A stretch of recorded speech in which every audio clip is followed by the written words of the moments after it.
Lak khabar ni, siap mu tahu ke tak?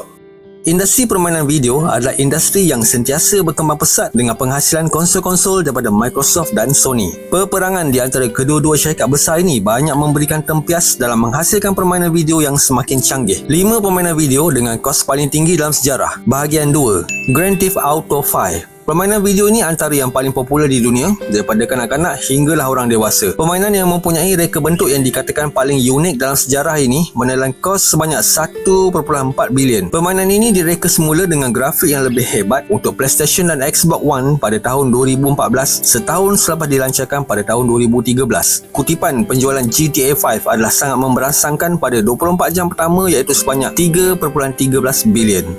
Destiny. Dengan jumlah kos pembikinan 1.95 bilion, permainan video Destiny adalah yang termahal di dunia. Permainan video ini dilancarkan pada September 2014 untuk Xbox One konsol, Xbox 360, PlayStation 3 dan PlayStation 4. Ia merupakan permainan multiplayer dan berperanan sebagai penjaga dan pelindung kepada satu-satunya bandar yang selamat di planet bumi. Walaupun kos pembikinan permainan video ini sangatlah mahal, namun kos 1.95 bilion itu diperolehi kembali dalam masa 24 jam pertama pelancarannya.